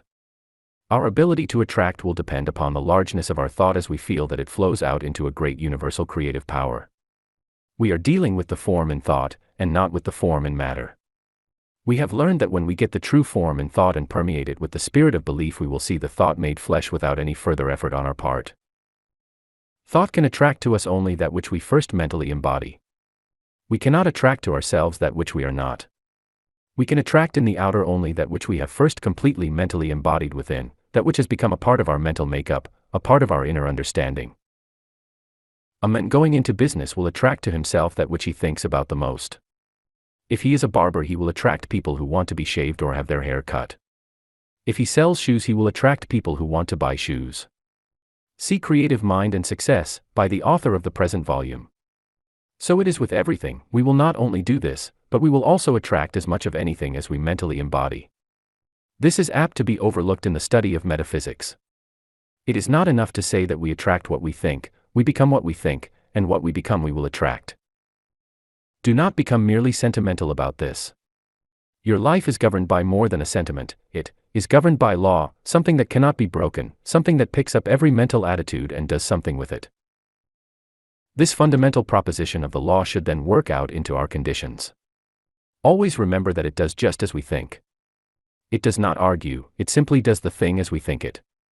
Now, how are we thinking? Never ask a patient how he is feeling, ask, how are you thinking today? This is the only thing that matters. How are we thinking about life and our conditions? Are we receiving the race suggestion? Are we saying that there is not enough to go around? If we are saying this, it is our belief, and there is something that will see that it becomes a part of our expression. Most people, through ignorance of the higher laws of their being, are suffering from the thoughts imposed upon them from a negative and doubtful world. We who are claiming the use of the greater law must emancipate ourselves from all sense of limitation. We are not to be governed by the outer confusion but by the inner realization. We are to judge life not from the way that things in the past have been done, but from the way that the Spirit does things. The way of the Spirit. Again, let us say that the Spirit creates by becoming the thing that it thinks. There is no other possible way in which it could work. Since it is all and there is no other, the thought of opposing forces never enters into its mental working. When we are judging from the outer, we are not working in line with the power that we should be using. We must come to see that there is only one power. And that we are touching it at all points, for there is not a power of poverty and a power of prosperity. There is the one becoming the many, it makes and it unmakes that a higher form may appear to express through it. All that is not in line with its forward movement will soon pass away, for it recognizes no opposite. As far as we are concerned, what we are and what we are to become depends only upon what we are thinking, for this is the way that we are using creative power. The sooner we get away from the thought that we have to create, the sooner we will be able to work in line with the Spirit. Always man uses, he never creates anything. The united intelligence of the human race could not make a single rosebud, it does not know enough. But our slightest thought adrift in mind causes the same power that makes all things to create for us. The great error of the race is, and always has been, that men have thought to give a physical reason for things. When that reason has not answered the problems of life, they have sought out some other reason just as physical. The fact that they are all wrong is shown in that every generation has found a different reason. When truth is found, it will also be found that it never changes to suit the whims of the human fancy. This is proven by the fact that whatever of the real truth the race has discovered has never been changed. The truth that was revealed to the prophets of old has never changed. It is the same today as it was thousands of years ago. Whoever touches truth, no matter in what generation, will always get the same answer. The great truth that was revealed from Moses to the time of Jesus is the same truth that is still revealed to all who will accept it. It is simply this: we are now living in a spiritual universe governed by mental laws of cause and effect. Moses saw it mostly from the standpoint of the law of cause and effect, an eye for an eye. What does this mean? It means, as Jesus said, as a man sows, so shall he reap. Moses saw the law. Jesus saw not only the law, I am come not to destroy but to fulfill, but he saw behind the law the reason for it, and revealed behind all law the great lawgiver, a God of love working out the great inner concepts of his own being in harmony and in beauty, filled with peace, causing the sun to shine alike upon the just and the unjust. Jesus did not try to overcome the use of law. He understood all law, and he well knew that all law was at his command. He did not break the law, he fulfilled it. So we must find that all is at our command through these same laws. The man who understands law and complies with it will have no difficulty in demonstrating that it is as true for him as it ever was for anyone else. What, then, are the laws underlying prosperity? The first is this, and we must not try to escape it: thou shalt have no other gods before me. This me is spirit. We are, then, to trust only in the activity of spirit for what we need. But the world will say, human things come through human agencies. This may be true, but we must realize that the power we are dealing with also has within its own mind all people and all things. We do not have to treat people, what we have to do is to embody principle. Principle may use people, but that is no part of our responsibility. Ultimately, all is spirit, and spirit, which is the beginning, is also the end of all manifestation. I am the Alpha and the Omega. Our life, then, is to be governed by spirit. We need look no further. It will do for us all that we will ever ask, provided we believe. Why, then, has it not done so? The answer is that it has already done so, but we have not received it. The Spirit may offer, but we must accept the gift before it can be made. Behold, I stand at the door and knock. We must understand that this receiving is a mental process, it is one of mentally taking. The way, then, that we are using mind through our thought is the way that we are treating ourselves for prosperity. So simple, and yet we have not understood it. If a man says, I have not, he will not receive. If he says, I have, he will receive. To those who have shall be given, and to those who have not shall be taken away even that which they have. This is a veiled statement of the law of cause and effect. When you send out into mind the thought that you have not, it accepts the idea and takes away from you even that which you have. Reverse the process and say, I have, and it will at once set to work to create for you even more than you now possess. You will readily see then that you are not dealing with two powers but with one, and that it operates through your own thought, doing unto all even as they believe. The level of consciousness. Since all is mind, and it is done unto us as we mentally think, all life is simply a law of thought activity of consciousness. In our life the power flows through us. If we provide a big receptivity, it will do a big thing. If, on the other hand, we only believe in a small way, the activity must be a small one. The Spirit can do for us only what it can do through us. Unless we are able to provide the consciousness, it cannot make the gift. Few people have a great consciousness, and this explains why so few excel. The power behind all things of itself is without limit, it is all power, in us it has to become what we make it.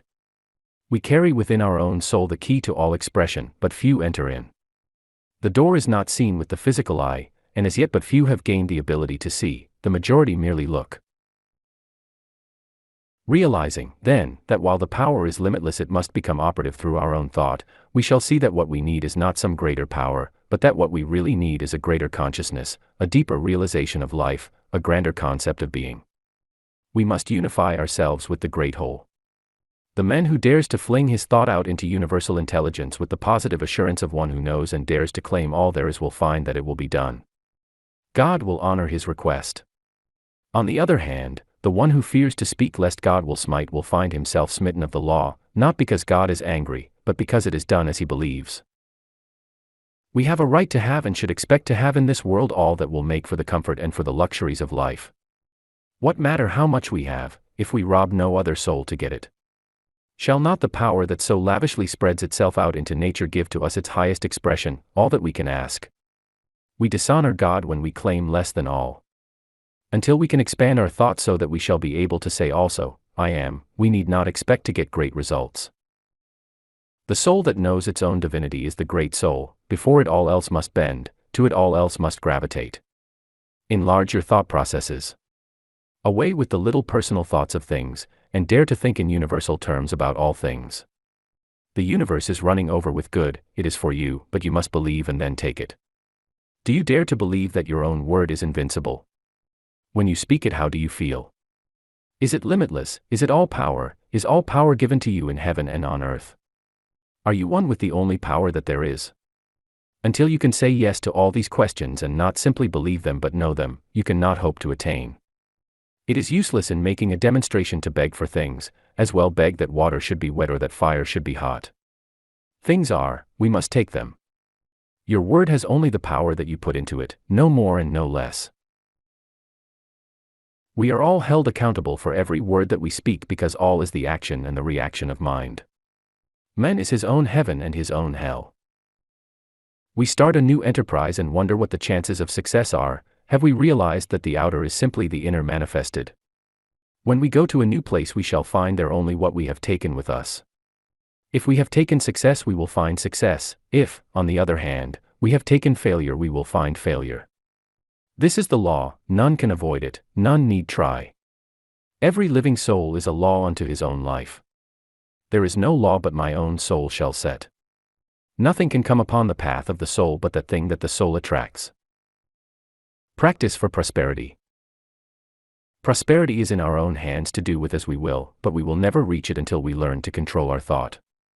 We must see only what we want and never allow the other things to enter. If we wish activity we must be active in our thought, we must see activity and speak it into everything that we do. The spoken word shall bring it to pass. We speak the word, it is brought to pass of the power that we speak it into. We can only speak the word that we understand, the activity will correspond to our inner concepts. If they are large the results will be large. The thing to do is to unify ourselves with all the biggest ideas that we can compass, and realizing that our ideas govern our power of attraction, we should be constantly enlarging within ourselves. We must realize our at-one-ment with all power and know that our word will bring it to pass. We speak the word, it is brought to pass of as consciousness grows it will manifest in enlarged opportunities and a greater field of action. Most people think in the terms of universal powers. Feel that you are surrounded by all the power that there is when you speak and never doubt but that what you say will spring into being. We should speak right out into mind all that we desire, and believe that it will be done unto us. Never take the time to listen to those who doubt. We observe that their philosophy has done but little to save the world or themselves. Here again let the dead bury the dead and see to it that you maintain in your own thought what you want, letting go of all else. Think only what you want to happen and never let yourself get mentally lazy and sluggish taking on the suggestions of poverty and limitation. See yourself as being in the position that you desire, mentally dwell upon it and then speak with perfect assurance that it is done, and then forget it and trust in the law. This will answer all needs. If you want to do this for someone else, all that you will need to do is to think of them and go through the same process of mind action. You will be sending out the truth for them, and mind being always active will not contradict what you have said. Remember that you cannot hope to get results unless you keep but the one idea and do not mix thoughts in your mind. All is yours, but you must take it. The taking is always a mental process, it is believing absolutely. This is divine principle. Conclusion. Principle itself is simplicity, yet it is infinite mind and manifestation of mind. We live in a spiritual universe governed through thought, or the word which first becomes law. This law creates what we call matter. Jesus Christ discerned the truth about spiritual principles more than any other man who ever lived, and he proclaimed the eternal reign of law and understanding, absolute, complete, perfect, and he found that law to be operative through his own thought and the power of his own word. And when you and I shall cease looking outside ourselves to any person and shall realize that whatever truth and whatever power we shall have must flow through us, when we begin to interpret our own natures, we shall begin to understand God and law, and life, and not until then. We live and move and have our being in what we call an infinite mind, an infinite creative mind, also infinitely receptive, operative, omnipotent, and all-knowing, and we have learned that this mind presses against us on all sides, flows through us, and becomes operative through our thinking. The human race, ignorant of the laws of this mind, ignorant of the power of its own thought, has through its ignorance misused and abused the creative power of its thought, and brought upon itself the thing it feared. This is true because all thought is law, and all law is mind in action, and the word which you speak today is the law which shall govern your life tomorrow, as the word which you spoke, ignorantly or innocently, consciously or unconsciously yesterday, is absolutely governing your life today. As metaphysicians, then, we are not dealing with a material, nor denying a manifest universe, but we are claiming that the manifestation is the result of the inner activity of the mind, and if we wish for a definite manifestation, we must produce a definite inner activity. You and I, then, are not dealing with conditions, but with mental and spiritual law. We are dealing with the power of thought, the power of mind, and the more spiritual the thought, the higher the manifestation. The more our reliance upon what we call God, the greater the power. It is the new education because it strips all the false from the old belief and reveals the individual. It is the new age, because as sure as God is, it will usher in and express the perfect life, the revelation of this truth, and our ability to use it, and it is your own fault when you know this and do not prove it. If, knowing the infinite power flowing through you, you still remain sick and unhappy, miserable and poor, my friend, it is your own fault. Do not blame God, do not blame men, and do not say it is of the devil. It is your own fault. Every time you say I am, you are recognizing the eternal infinite presence of omnipotent power within yourself, which is God operating through your thought, and that is why you bring upon yourself the thing you fear, and why you bring to yourself the thing you want. When 51% of your thinking is health and life and power, that day the 51% will swallow up, erase, kill out the rest. The day you, as an individual, through 51% of your thought, pass beyond the perception of limitation, you will draw out of the universe everything you desire, poverty will desert you and you will be emancipated forever. The day you think 51% of happiness, misery shall depart and never return. Is it not then worth your time and your effort, and should it not be the greatest purpose in the life of any awakened soul so to depict this principle as to emancipate himself? The way can be shown, but each individual must himself walk the way. We are so bound by suggestion and hypnotized by false belief, so entangled by the chaotic thinking of the world, thinking which is based upon the principle of a dual mind, that we become confused and are not ourselves. Wake up. Your word is all-powerful, your consciousness is one with omnipotence. Your thought is infinite. Your destiny is eternal and your home is everlasting heaven. Realize the truth: I am living in a perfect universe, it always was perfect and always will be perfect. There never was a mistake made, there are no mistakes being made, and there never will be. I live in the great and eternal universe of perfection from cause to effect, from beginning to end, and the world's all right, and I know it. Majestic and calm, waiting with eternal and divine patience, the great principle of life is ready to give to us all that it has. And while we listen and wait, we will cast from us everything that hinders its complete expression through us, we will let go of all struggle and all strife and be at peace with life. Perfect peace to the soul as we rest in the realization of our unity with all that there is, was or ever will be. One with the infinite mind. All the power of the Spirit is working through our thought as we believe and receive. Now we will ask for and take that thing which we desire. It is done, it is complete, now and forever. Perfect life, perfect healing, perfect harmony, divine guidance, infinite strength and joy forever. Questions and answers. What is the truth? The truth is that which is. It is all that is. As there cannot be something and nothing, so the truth, being that which is, must at the same time be all that there is. Where is the truth? If the truth is all, it must be everywhere, being all, there is no other substance to divide it with, being undivided, it is everywhere present. All truth, which means all power, must be present at all points, or at any given point, at any and at all times. Has the truth changed? A substance cannot change unless there is something for it to change into. Since the truth is all, it cannot change, for there is no other thing for it to change into. Whatever is the truth, then, has never changed. Is the truth, or that which is, one or many? It must be one, since it is all. Is the truth conscious? Yes, man is conscious. He could not be so unless truth or life were conscious. Man's self-consciousness proves the self-consciousness of life or truth or spirit. Like produces like. What comes out of life? Everything that is comes out of life. If life is all, then it follows that all that is some form of life. How does life make things? Being all, it must make things out of itself.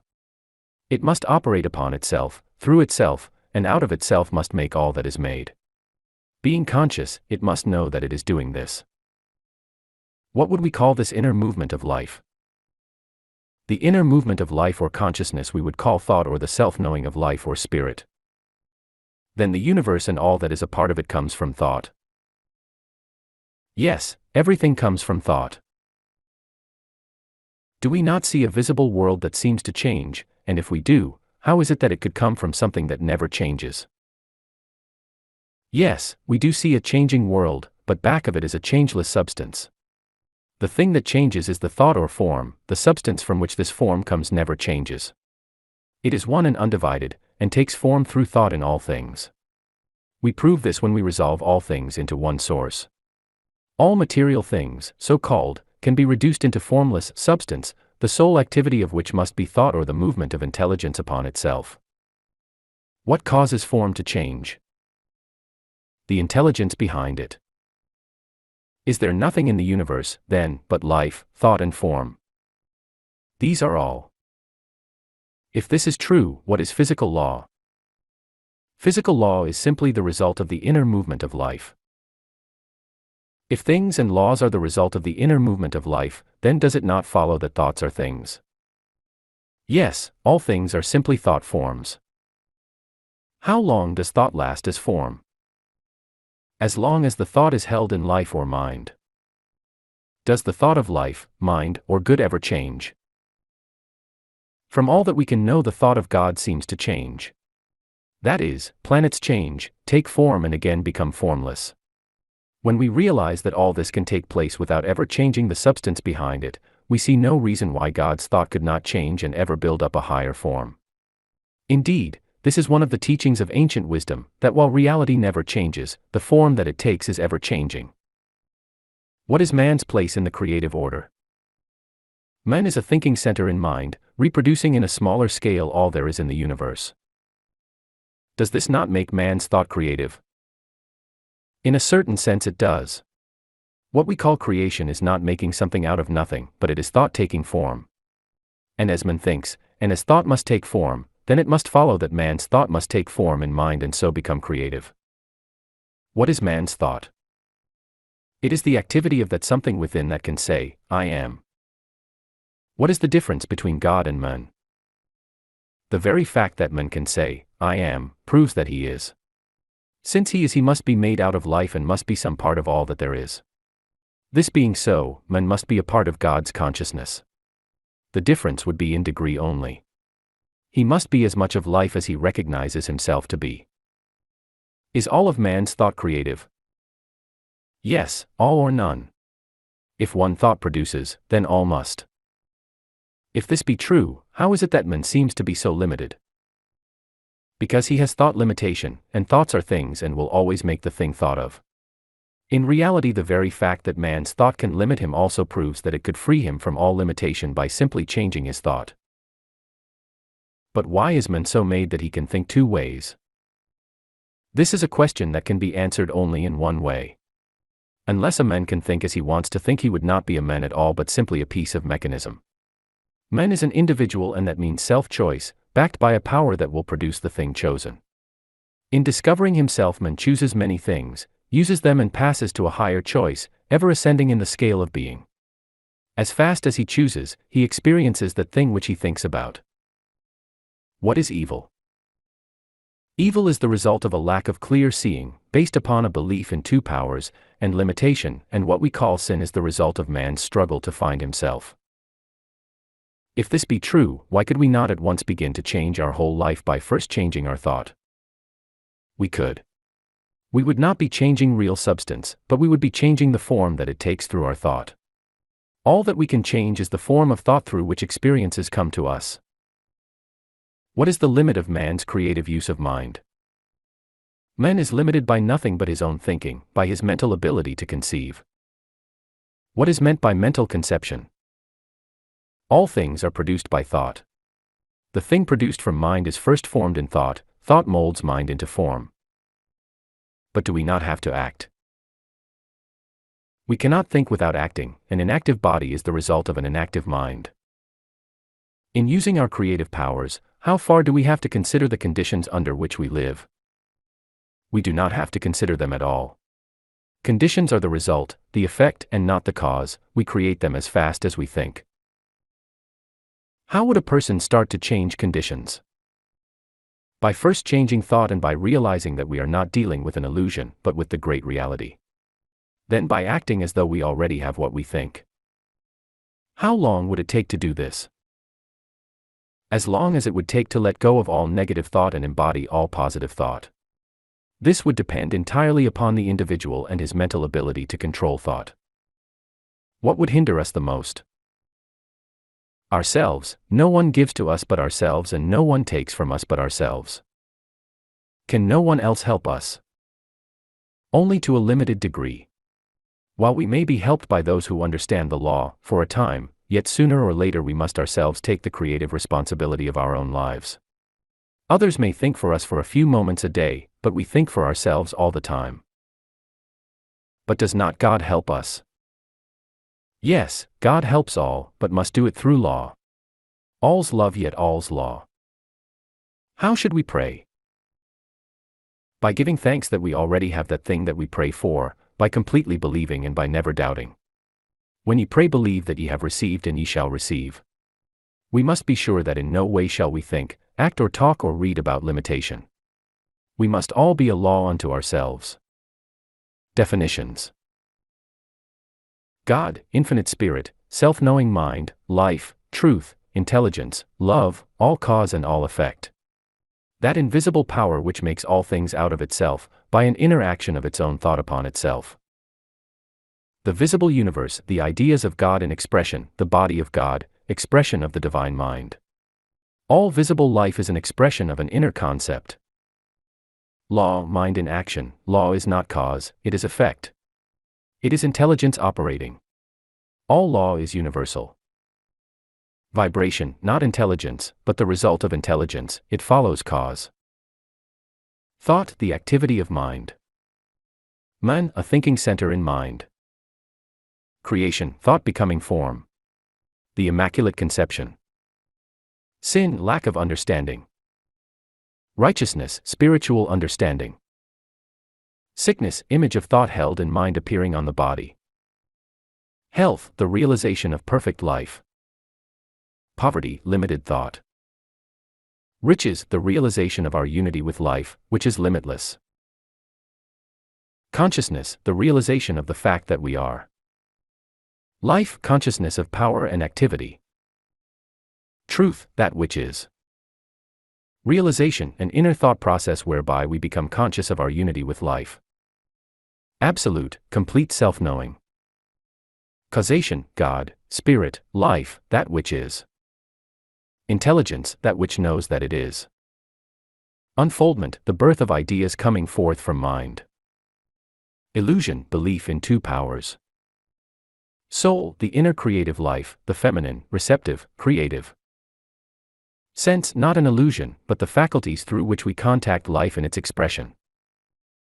Motion, the inner activity of life producing manifestation. Effect, the result of inner motion. The word, the activity of thought. Faith, positive mental activity. Fear, negative mental activity. Attraction, the drawing power of thought. Unity, one mind flowing through all, and in all. Objective, life in its outer form. Subjective, life in its inner thought or form. Karma, the law of cause and effect. The result of past thought and action binding the ignorant and freeing the wise. Multiplicity, the bringing forth from the one of an infinite variety of form, color, and motion. Treatment, the mental and spiritual activity of thought for a definite end. Demonstration, the result of correct thinking. Heaven, the atmosphere of correct thought. Hell, the atmosphere of false thinking. Peace, mind resting in the realization that it is all. Poise, an inner calm which never fears. Power, the result of the union of peace and poise.